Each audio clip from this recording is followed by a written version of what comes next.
I'd given everything to Crimson and Vale, my wife's family business. For years, long nights hunched over spreadsheets, endless meetings with suppliers, and every ounce of effort I could muster to make it grow.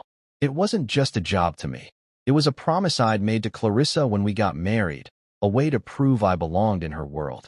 So when she and her sister Bianca called me into the boardroom that morning, I figured it was about the new expansion plans I'd been working on. I walked in with a stack of papers, ready to talk numbers, but the air felt wrong. Clarissa sat there, arms crossed, her face blank like she barely knew me. Bianca leaned back in her chair, smirking like she'd just won something. "Julian," Bianca started, her voice sharp and cold. "We're letting you go. We don't need lazy people dragging us down." Lazy? The word hit me like a slap. I'd been up until 2 a.m. the night before fixing a deal they'd almost botched. I glanced at Clarissa, waiting for her to say something, anything, to defend me. She didn't. She just stared at the table, her fingers tapping lightly, like this was nothing to her. My chest tightened, but I didn't argue. I didn't yell. I forced a polite smile, the kind I'd used 1,000 times to smooth things over, nodded once, and said, "All right. Good luck." Then I turned and walked out, my footsteps echoing in the silence they left behind. The rest of the day blurred past me. I drove home in a daze, the steering wheel slick under my palms from the sweat I didn't realize was there. Our house, hers, really, with its marble floors and high ceilings, felt emptier than usual when I stepped inside. I dropped my keys on the counter and sank into the couch, staring at the ceiling. How could she do this? After 8 years of marriage, after all I'd poured into her family's company, she let Bianca fire me like I was some random hire off the street. My phone buzzed in my pocket, pulling me out of the spiral. It was a text from Marco, the accountant who'd been with me through every late-night budget crunch. "Heard what happened," it read. "I don't think they read your contract." I frowned, rereading the words. My contract. I hadn't thought about it since I signed it years ago, back when Raphael, Clarissa's dad, was still running things. What did Marco mean? I typed back a quick, "What's in it?" But he didn't reply right away. I leaned back, the gears in my head starting to turn. If there was something in there, something they'd missed, maybe this wasn't over yet. I got up and poured myself a glass of water, trying to shake the sting of Bianca's words. Lazy. I'd rebuilt their supply chain from scratch when it collapsed 3 years ago. I'd landed the Peterson account, the one that kept us afloat during that rough patch. And Clarissa, she knew all of it. She'd seen me stumble home exhausted, kissed me goodnight when I fell asleep at the kitchen table with my laptop still open. Yet today, she didn't even look at me. I took a sip, the cold water doing nothing to ease the heat building in my chest. Was this her idea? Did she want me gone too? Or was she just too weak to stand up to Bianca? I didn't know which hurt more. My phone buzzed again, "Marco. Check the merger clause from the subsidiary deal. You're still tied to it." The subsidiary deal. 5 years ago, when we acquired that little tech firm to boost Crimson and Vale's patents. I'd been neck-deep in it, negotiating terms while Raphael clapped me on the back and called me his right hand. A merger clause. What did that even mean now? I set the glass down and rubbed my temples, the first flicker of hope, or maybe something darker, stirring inside me. I spent the next hour digging through old files in my home office, the ones I'd kept from back when I trusted Clarissa to have my back. The contract was buried in a folder labeled CNV Merger 2020, yellowed at the edges but still legible. I skimmed the pages, my eyes catching on legalese I barely understood, until I hit page 17. There it was, in black and white. My name, listed as co-chairman of the subsidiary, with full authority over its assets. Assets that included Crimson and Vale's intellectual property, trademarks, patents, the whole backbone of the company. My heart thudded. They couldn't fire me from that. It wasn't their call. I sat back, staring at the paper, a slow smile tugging at my lips, not the polite one this time, but something real. They'd made a mistake, a big one, and they didn't even know it yet. I picked up my phone and texted Marco, "Found it." "What now?" His reply came fast, "Sit tight. Let them figure it out." I leaned back in my chair, the weight of the day shifting. They thought they'd cut me loose, but they just handed me the rope. All I had to do was wait. The morning after they fired me, I woke up to the sound of my phone ringing, cutting through the quiet of the house like a knife. I rolled over, the bed cold on Clarissa's side. She hadn't come home last night, probably crashing at Bianca's after their little victory. The screen lit up with Raphael Vale's name, her father, the man who'd built Crimson and Vale from nothing and trusted me with it when I married into the family. I hesitated, my thumb hovering over the button. What did he want? To apologize? To gloat? I answered anyway, my voice rough from sleep. Hello. His voice boomed through the line, loud and furious, like a storm rolling in. Julian, why the hell did they fire you? Haven't they read the damn contract? I froze, the words sinking in slow and heavy. Raphael didn't know. He hadn't been in that boardroom, hadn't seen Clarissa's blank stare or Bianca's smirk. I let the question hang there, not sure how to answer or if I even should. I don't know, Raphael, I said finally, keeping my tone steady. You'd have to ask them. He cursed under his breath, something about those girls and ruining everything, but I barely heard it. My mind was already racing back to that merger clause Marco tipped me off about, the one buried in my contract. Raphael's anger meant something big was coming, and I had a feeling I was holding the key to it. I got out of bed and shuffled to the kitchen, the phone still warm in my hand from the call. The house felt too big, too silent without Clarissa's usual chatter or the clink of her coffee mug. I made myself a pot of coffee, the smell filling the air as I replayed Raphael's words. Haven't they read the damn contract? He sounded panicked, not just mad, like he knew something they didn't. I poured a cup and sat at the table, staring out the window at the gray sky. Yesterday, I'd been blindsided, kicked out like trash. But now? Now I was starting to see the cracks in their plan. That subsidiary deal from 5 years ago wasn't just some footnote. It was a lifeline, and I was still tied to it. Co-chairman of the IP holding, with control over everything that made Crimson and Vale worth a damn. I took a sip, the bitterness matching the taste in my mouth from how they treated me. If Raphael was this worked up, it meant Clarissa and Bianca had no idea what they'd stepped into, and I wasn't about to tell them. My phone buzzed again, a text from Marco this time. Raphael just called me too. He's losing it. Said the girls screwed up big. I smirked, typing back. He called me first. What's he saying? Marco's reply came quick, kept asking about the merger terms. Think he's worried about the patents. The patents. Of course. Crimson and Vale wasn't just a name. It was a brand built on tech designs and trademarks, all locked up in that subsidiary I'd helped acquire. Without my signature, they couldn't license anything, couldn't move forward on new deals. I set the phone down and leaned back, the coffee warming my hands.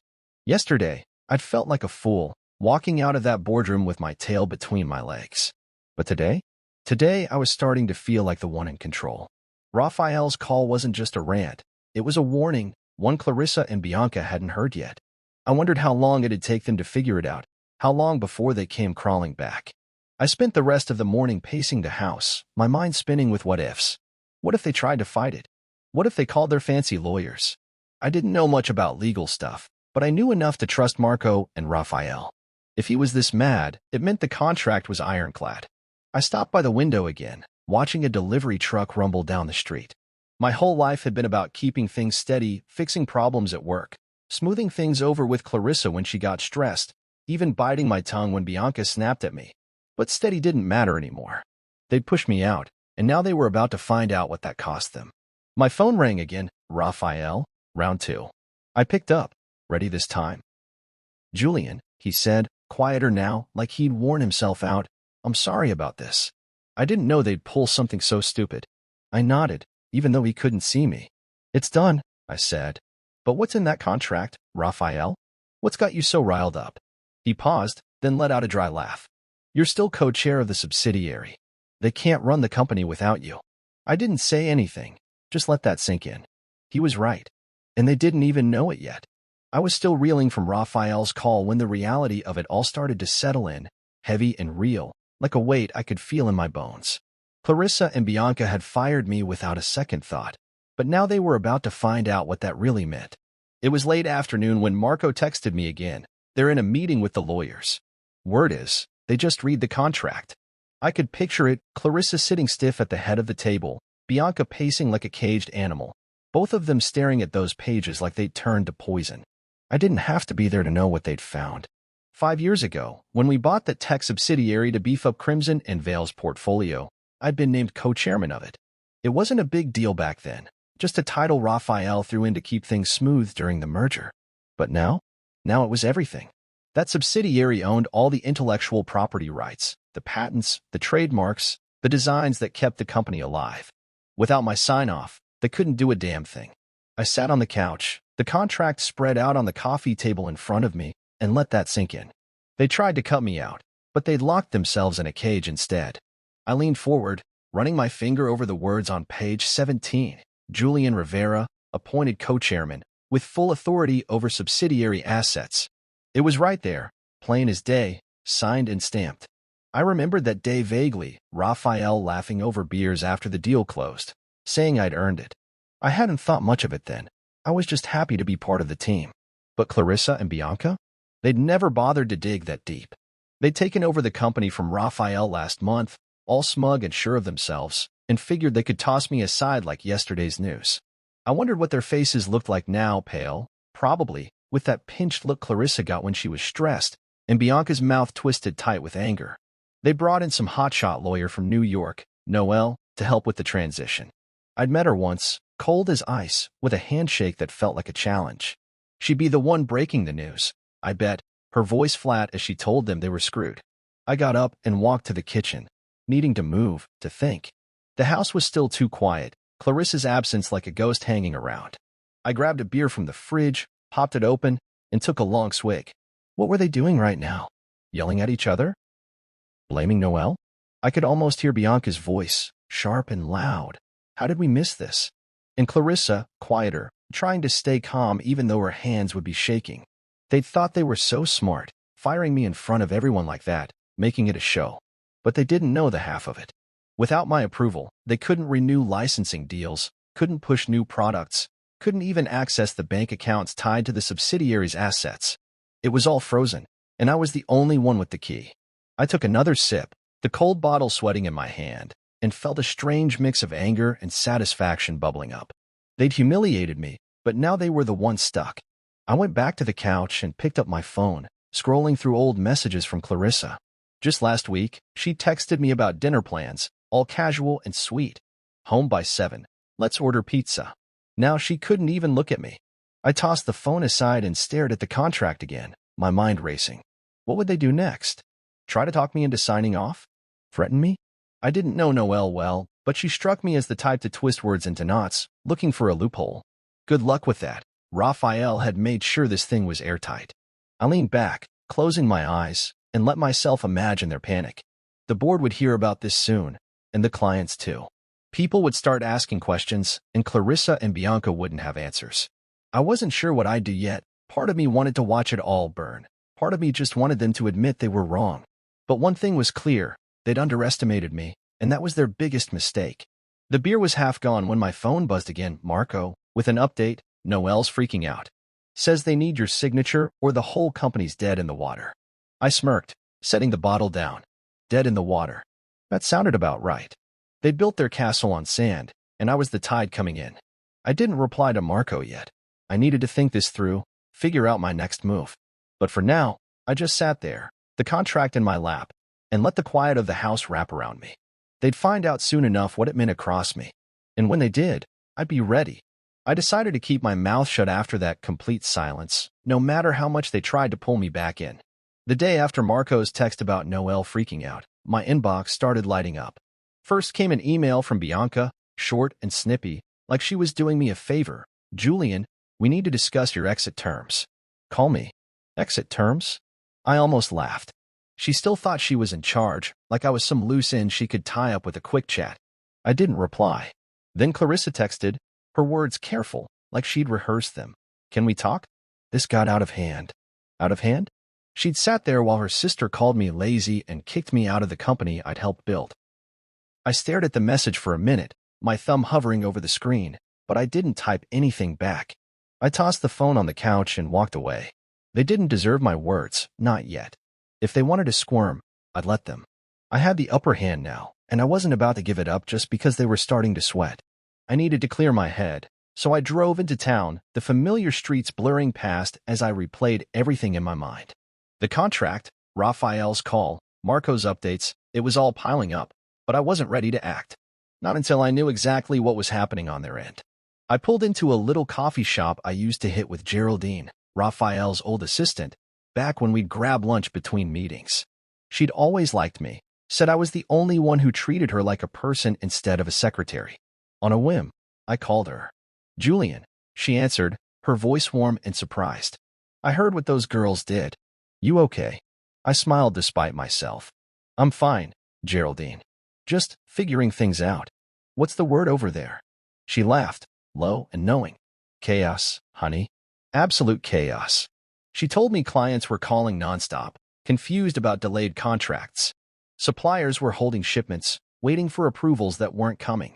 Investors were spooked, whispering about pulling out. They're running around like headless chickens, she said. And that Noelle? She's snipping at everyone, but she's got no answers. I ordered a coffee while we talked, the barista sliding it across the counter with a nod. I took a sip, letting Geraldine's words paint the picture. Chaos. Good. They brought this on themselves, thinking they could toss me aside and keep everything running smooth. I thanked her and hung up, settling into a corner booth with my drink. The place was quiet, just a few people tapping away on laptops, the hum of the espresso machine in the background. I leaned back, staring out the window at the gray day outside. Clarissa's text kept nagging at me. This got out of hand. Like it was an accident, like she hadn't chosen to sit there and let it happen. I'd loved her once, really loved her.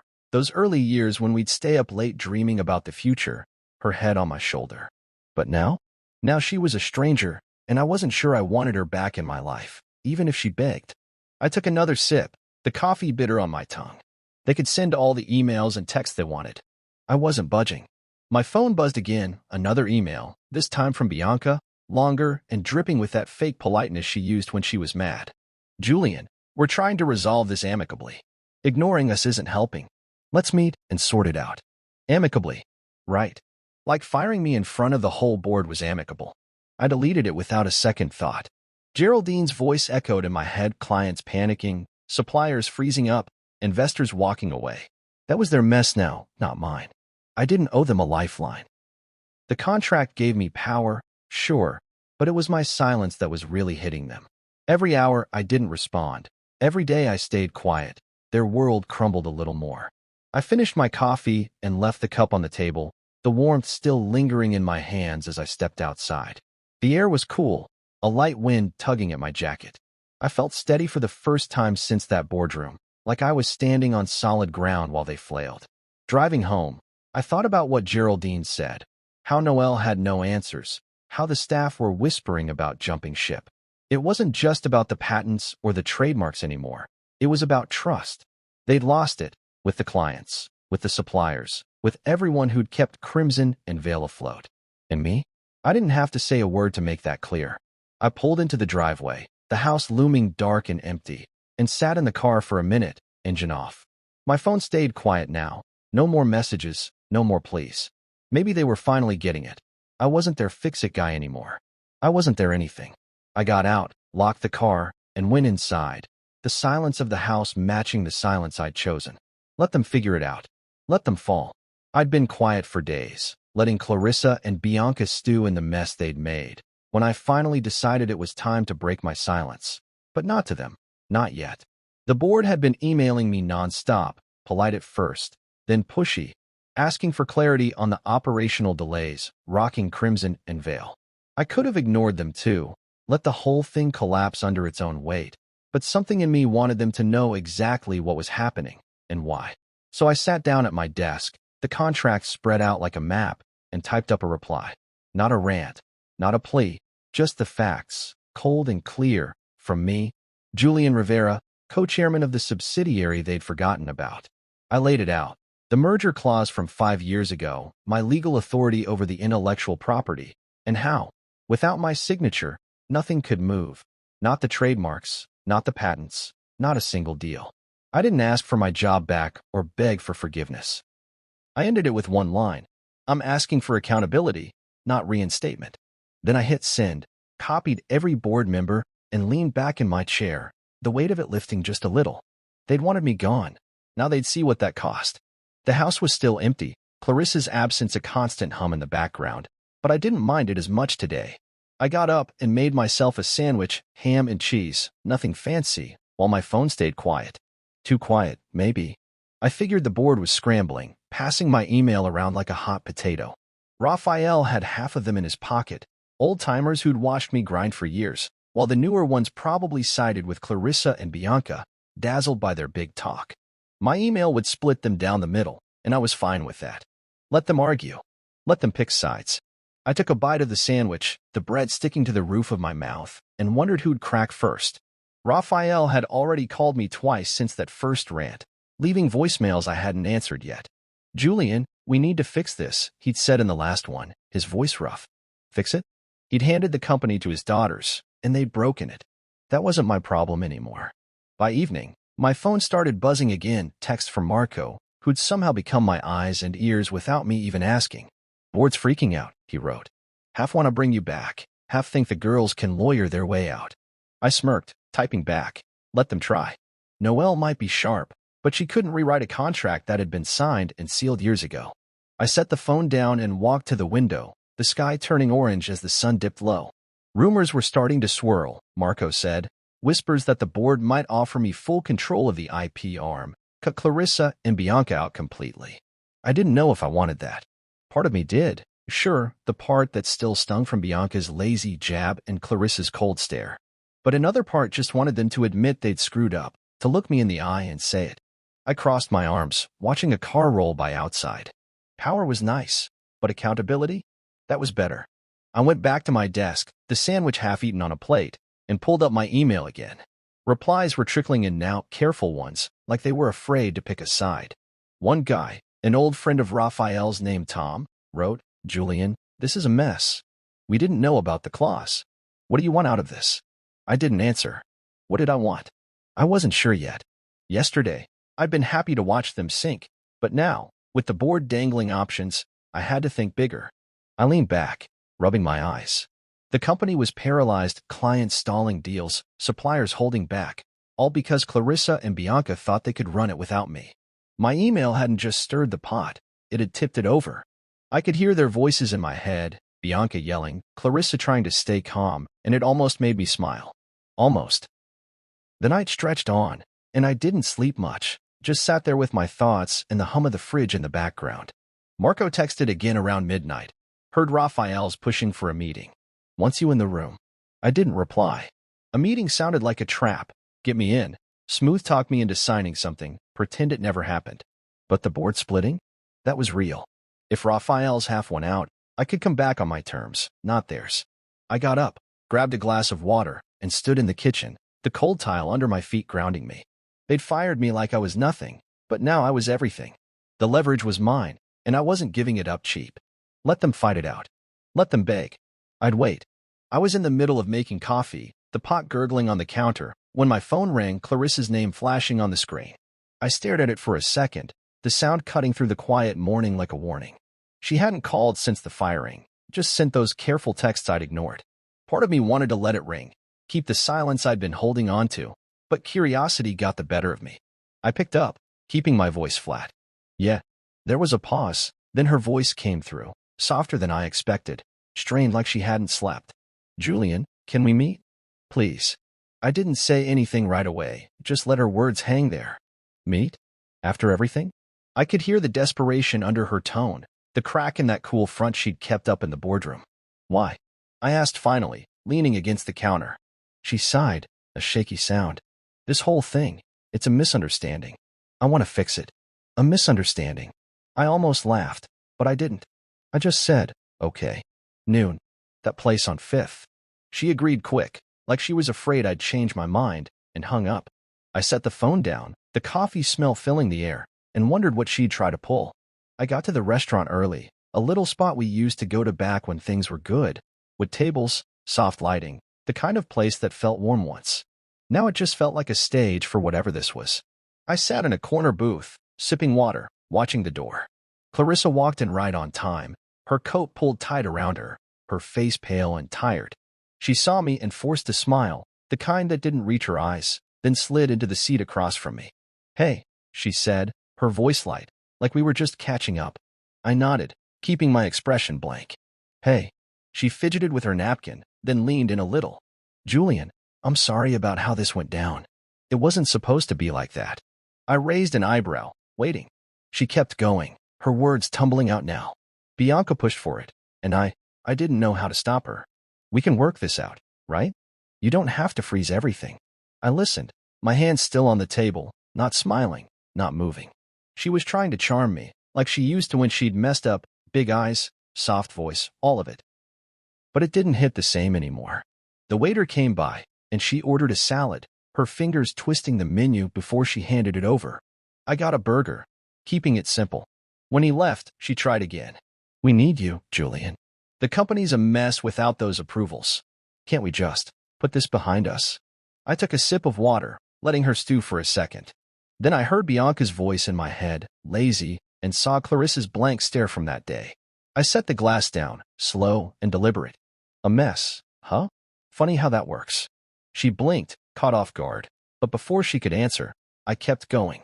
You didn't say a word when she fired me. You just sat there. Now it's a misunderstanding. Her face flushed, and she looked down, picking at the napkin again. I didn't want it to happen like that, she mumbled. Bianca said we needed a clean break, and Noelle backed her up. I thought she stopped, like she knew it sounded weak. I leaned forward, my voice low. You thought what? That I'd just take it. She didn't answer right away, and then the food came, breaking the tension for a second. I took a bite of the burger, chewing slow, watching her poke at her salad like she'd lost her appetite. She glanced up, trying a new angle. Bianca's the one who pushed it. She convinced me it was best for the company. Noelle said it was legal. I swallowed, setting the burger down. Noelle's wrong. And Bianca doesn't get to pin this on anyone. You both signed off on it. Her eyes widened, like she hadn't expected me to push back so hard. Julian, please, she said, her voice cracking. We can fix this. Just sign off on the IP stuff, and we'll figure out a role for you. A role? Like I was some kid begging for a spot at the table. I wiped my hands on a napkin, looking her dead in the eye. You fired me like a stranger, Clarissa. Now deal with the consequences.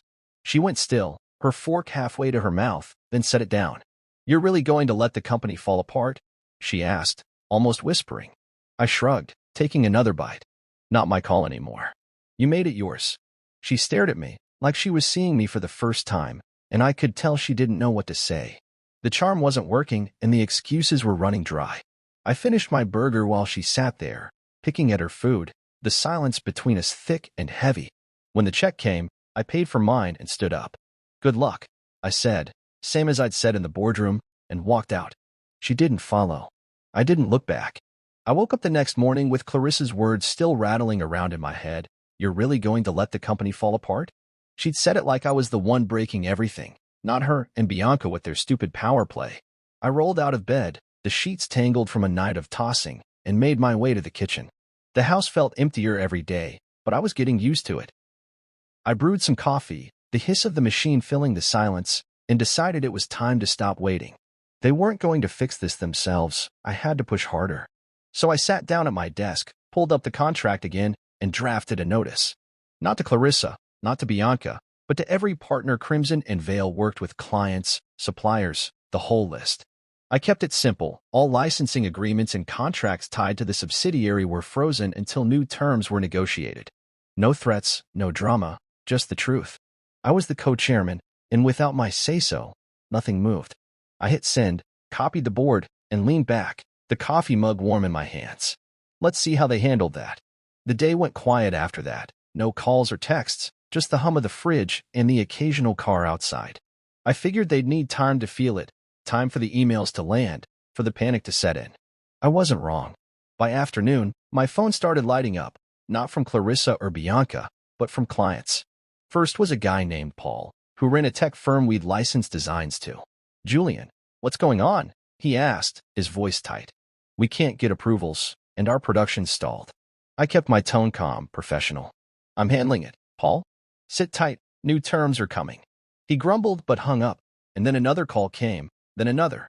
Suppliers asking about shipments, partners worried about deadlines. I gave them all the same line. I was on it. Things would clear up soon. They didn't need to know I hadn't decided what soon meant yet. I just wanted them calm and Clarissa and Bianca scrambling. I was on my fourth call when Marco texted. Sales are tanking. Staff's jumping ship. I smirked, finishing up with a client before texting back. Good.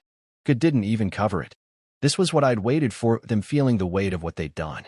I pictured Bianca storming around the office, yelling at anyone who'd listen, and Clarissa trying to keep it together while the numbers dropped. They'd thought they could run the show without me, but now desks were emptying out, deals were stalling, and I was the one getting the calls. One message stuck with me, though not from a client, but from Harper, a department head I'd always liked. She texted out of the blue, "Heard what's happening. If you start something new, I'm in." I stared at that for a minute, my thumb hovering over the screen. Start something new? I hadn't thought that far, but the idea stuck. I replied, "Appreciated. I'll keep you posted," and set the phone down, my mind spinning. By evening, the fallout was clear. Marco called, his voice buzzing with energy. "Julian, it's bad over there. 2 sales guys quit today, and a big client just pulled out. They're blaming Noelle now, she's out the door too." I leaned against the counter, the kitchen dim as the sun set outside. "Noelle's gone?" I asked, surprised. "Yeah," he said. "Bianca threw her under the bus, said the firing was her idea. She's packing up tonight." I shook my head, almost feeling sorry for her, almost. She'd been part of it, pushing that legal line to Clarissa and Bianca, but now she was just another casualty. I thanked Marco and hung up, grabbing a beer from the fridge. The cold glass felt good in my hand as I walked to the living room and sank into the couch. The company was collapsing, piece by piece, and I'd barely lifted a finger. That notice had done the work, short, sharp, and straight to the point. I took a swig, the bitterness matching the mood. Clarissa's face from lunch flashed in my mind, pale, pleading, trying to charm her way out. She hadn't called since, and neither had Bianca. Maybe they were too busy fighting each other now, or maybe they were finally getting it. I wasn't playing their game anymore. Harper's text kept nagging at me, though. Start something new. Could I? Take the IP, the clients reaching out, the people like her who'd follow me, and build something better? I leaned back, staring at the ceiling. The company was falling apart, sure, but I didn't want it to just die. I wanted it to hurt them first, then rise again on my terms. I finished the beer and set the bottle down, the quiet settling in. They'd feel this tomorrow, and the next day, and the day after that. And when they were done falling, I'd be ready to stand up. I was halfway through breakfast, scrambled eggs and toast, nothing special, when my phone rang again. Raphael's name popped up, and I knew this wasn't just another rant. I wiped my hands on a napkin and answered, keeping my voice steady. "Hey, Raphael." He didn't waste time. "Julian, we've got an emergency board meeting tomorrow. I need you there, not as an employee, as executive chairman of the IP holding. Can you do it?" I paused, the fork halfway to my mouth. Executive chairman. Not back to my old job, not begging for scraps, but a seat above Clarissa and Bianca, with real power. I set the fork down, my mind racing. "What's the deal?" I asked. He sighed, heavy and tired. "The company's bleeding out. Clients are gone, staff's leaving, and the board's done with the girls' mess. We're voting on new terms, Bianca out of client ops, Clarissa down to COO. You in?" I leaned back, the chair creaking under me. This was bigger than I'd expected. "Yeah," I said finally. "I'm in, but it's on my terms." He laughed, a short, rough sound. "Good. See you tomorrow." He hung up, and I sat there, the eggs going cold, feeling the shift happen right under me. The rest of the day, I kept busy, cleaned the kitchen, mowed the lawn, anything to keep my hands moving while my head worked it out. Raphael was handing me the reins, or at least a big chunk of them. Bianca out of client-facing stuff meant she'd be sidelined, probably stuck in some back office if she stayed at all. Clarissa as COO? She'd hate reporting to me, but she'd have no choice. I smirked, pushing the mower across the yard, the grass clippings sticking to my shoes. They'd fired me like I was nothing, and now I'd be the one signing off on their every move. It wasn't revenge, not yet, but it was close. I finished up and went inside, grabbing a glass of water and checking my phone. Marco had texted, "Board's buzzing. Raphael's pushing hard for you."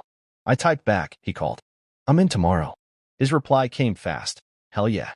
They're done." I set the phone down and took a long drink, the cold water steadying me. Done? Maybe. But I wasn't just here to watch them fall. I wanted to build something out of it. The meeting was early, 9 a.m., and I got there on time, dressed sharp, suit, tie, the works. The boardroom felt different now, not like the place where they'd kicked me out. I walked in, head up, and saw the faces turn, some surprised, some relieved.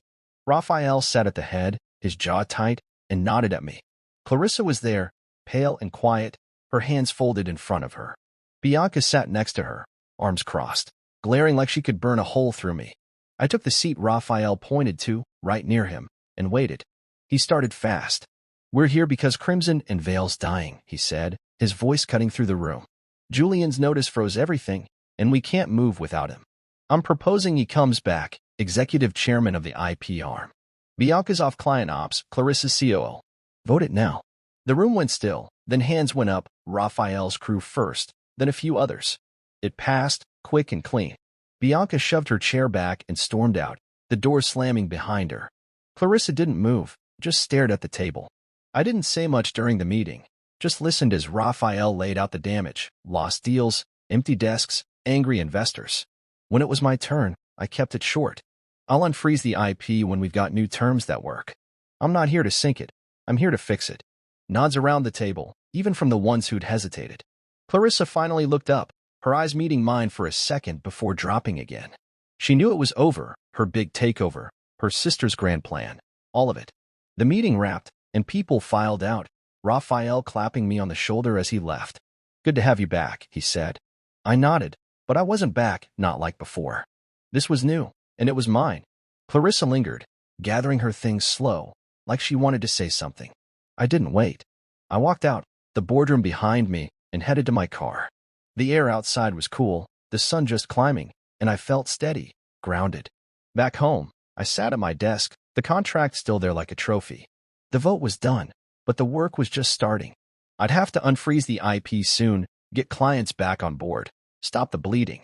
But first, I needed terms, rules that kept Clarissa and Bianca in check, that made sure no one could pull this again. I grabbed a notepad and started jotting ideas, my pen scratching across the page. Bianca was gone from the front lines, and Clarissa? She'd have to swallow reporting to me. I smirked, imagining her face in meetings, trying to keep that cool mask on. This wasn't the end, it was the start. And I was ready. I woke up the next morning with a clear head, the board's decision still fresh and real. The sun was just creeping through the blinds as I made coffee, the pot hissing like it was cheering me on. Executive chairman, those words kept rolling around in my mind, heavy but good. Clarissa and Bianca had tried to shove me out, but now I was back, higher up than ever, and they couldn't touch me. I took my mug to the desk, the contract still sitting there, and started planning. The company was a mess, clients gone, staff thin, sales flat. But I wasn't here to just patch it up. I wanted it stronger, better, and free of the entitled nonsense they'd brought in. I pulled out my laptop and started typing, laying out a new structure, merit-based hires, clear rules, no more family favors. Clarissa could stay as COO, but she'd answer to me now, and Bianca? Her apology email came in overnight. "Julian, I'm sorry, let's talk," but I didn't bother replying. She was out of the game, and I had work to do. First thing, I called Marco. He picked up quick, his voice bright. "Boss man, heard the news, congrats." I smiled, sipping my coffee. "Thanks. I'm making you CFO. You in?" He laughed, loud and easy. "Hell yes. When do I start?" I told him today, right now, get in, clean up the books, figure out what we could save. He was loyal, smart, and didn't mess around. I needed him. Next, I texted Harper, the department head who'd offered to jump ship with me. VP of Brand Strategy. "You still mean it?" Her reply came fast. "Absolutely. I'm there." I nodded to myself, adding her to the list. New talent, people I could trust. That's how we'd turn this around. I spent the morning sketching it out, cut the dead weight, bring in fresh faces, rebuild from the ground up. The old Crimson and Vale was gone. This was mine now, and I'd make it work. By noon, I was back at the office, not my old desk, but a new space they'd cleared out, big windows and a view. Clarissa was already there, sitting in a meeting room with some of the staff, her face tight but professional. I didn't go in, just watched through the glass for a second. She glanced up, saw me, and looked away fast, like she couldn't hold it. Good. Let her feel it. I settled into my chair and started emails, clients first, short and straight. IP's unlocking soon, new terms coming, stick with us. A few replied quick, relieved, saying they'd wait. Then suppliers, same deal, we're sorting it, shipments resume next week. The responses piled up, cautious but hopeful, and I could feel the tide turning. This wasn't just about holding power, it was about using it right. Afternoon hit, and I called the first meeting, me, Marco, Harper, and a few others I'd cherry-picked from the old crew. Clarissa had to be there too, part of her COO gig, and she walked in last, her heels clicking sharp on the floor. She sat across from me, hands folded, eyes on the table. I didn't waste time. We're restructuring, I said, passing out my notes. Merit hires, no favoritism. Marco's CFO, Harper's VP of brand. Clarissa, you'll handle ops, daily reports to me. She nodded once, quick and stiff, not arguing.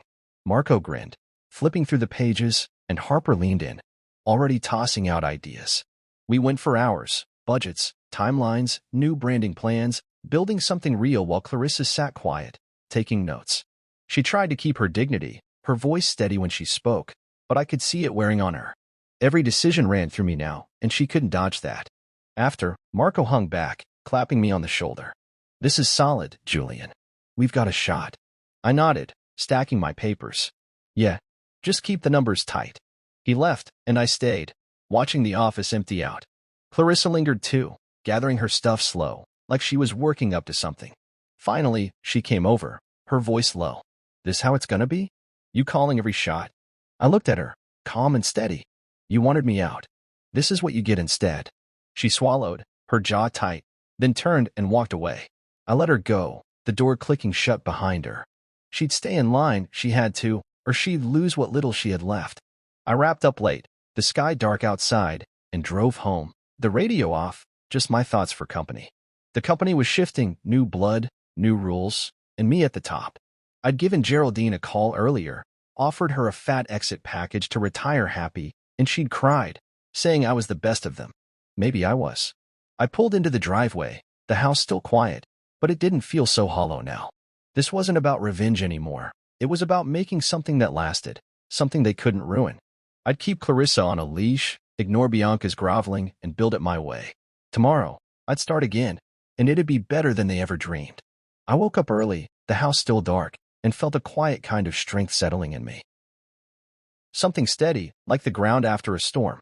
Months had passed since the board meeting, since I'd taken the reins as executive chairman, and Crimson and Vale was finally breathing again.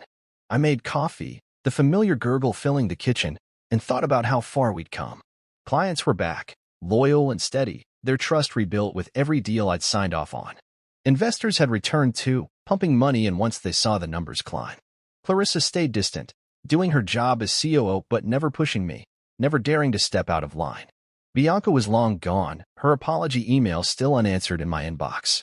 I didn't need her groveling. I'd moved past it. Today wasn't about them anymore. It was about locking in a legacy, making sure no one could ever be tossed aside like I was. I sat at my desk, the contract still there like an old friend, and started writing the final piece, new bylaws, a clause to protect the company and me for good. The office was buzzing when I got in, the air alive with people who actually wanted to be there. Marco had the books in shape, his grin wide as he waved me over.